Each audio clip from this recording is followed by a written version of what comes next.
Bismillahirrahmanirrahim. Assalamualaikum warahmatullahi wabarakatuh. Alhamdulillahi wahda, wassalatu wassalamu ala rasulillah. Sahabat bidadari surga rahimakumullah. Kisah Ulha bin Zaid bagian kedua. Sahabat Rasulullah yang fakir namun sangat dermawan. Cara Ulha mengatasi kegundahan hatinya karena tidak bisa bersedekah. Beliau berdiri mengambil wudhu, lalu beliau sholat. Lalu beliau pun menangis menumpahkan semua kesedihannya kepada Zat yang memiliki isi langit dan bumi. Lalu berdoa sambil mengangkat kedua tangannya.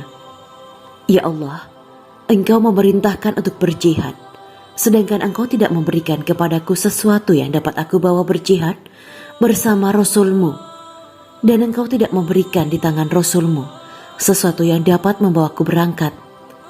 Maka saksikanlah, sesungguhnya aku bersedekah kepada setiap muslim dari semua perbuatan zalim mereka terhadap diriku, dari perkara harta, raga, atau kehormatan.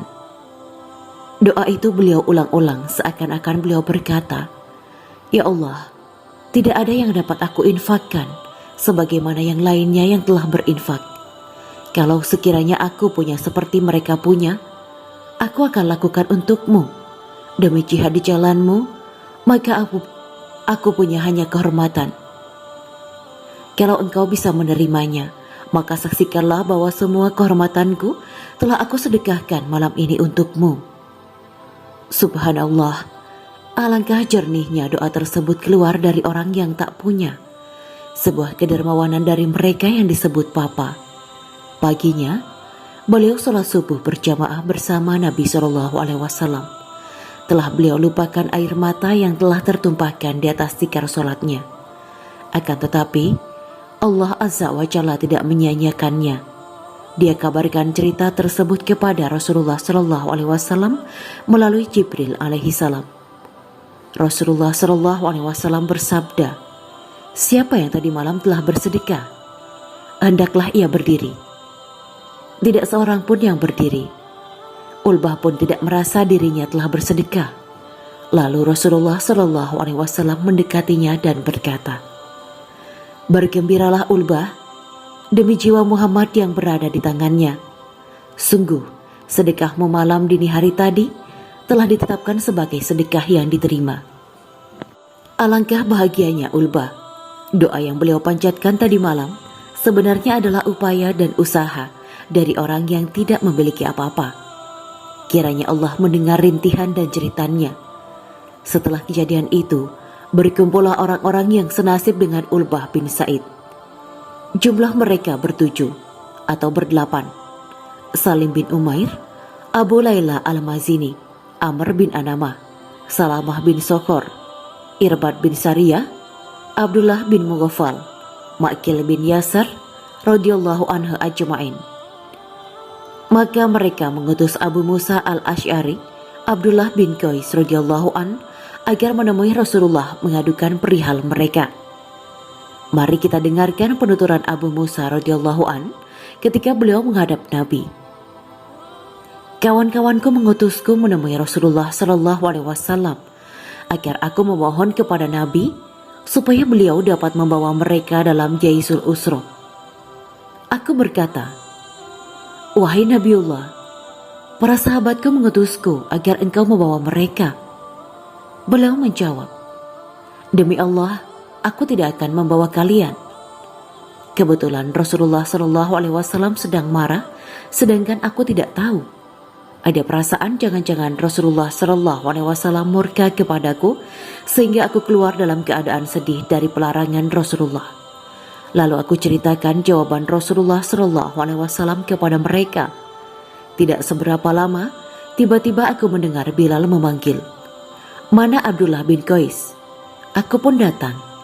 Ia berkata, temuilah Rasulullah SAW. Beliau berkata, ambillah dua unta ini dan dua unta ini. Keseluruhannya 6 unta yang telah beliau beri dari Sa'ad.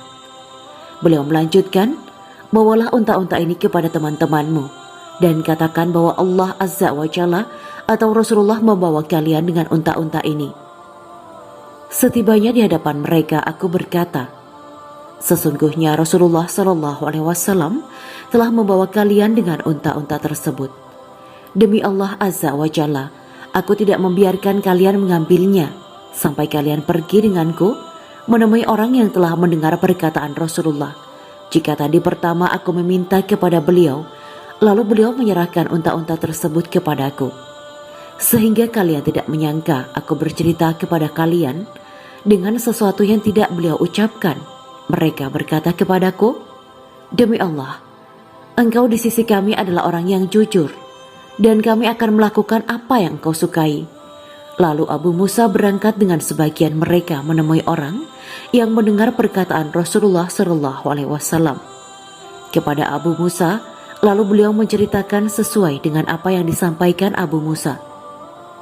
Dengannya kita belajar bahwa tidak selamanya memberi harus dengan materi. Bukankah Nabi yang mulia Shallallahu Alaihi Wasallam mengatakan dalam banyak riwayat tasbih adalah sedekah, tersenyum adalah sedekah, hingga suapan makanan ke mulut istri adalah sedekah, bahkan berhubungan badan dengan istri agar terjaga kehormatannya adalah sedekah. Permasalahannya kini, apakah sedekah-sedekah yang seluas dan sebanyak itu diterima Allah? Sudahkah kita niatkan semua pekerjaan kita untuk sedekah? Sudahkah kita mengusahakannya? Semoga Allah merahmati kita semua dan merahmati sahabat Ulbah bin Sa'id. Kisah ini dikutip dari sumber majalah Al-Furqan edisi 5 tahun ke-7 Zulhijjah 1428 Hijriah. Lalu bagaimana tentang kisah sahabat Nabi yang fakir namun dermawan ini? Hikmah apakah yang dapat sahabat bidadari surga ambil dari kisah ini? Silakan berbagi ilmu di kolom komentar agar hidup kita semakin bermanfaat untuk saling berbagi dalam kebaikan.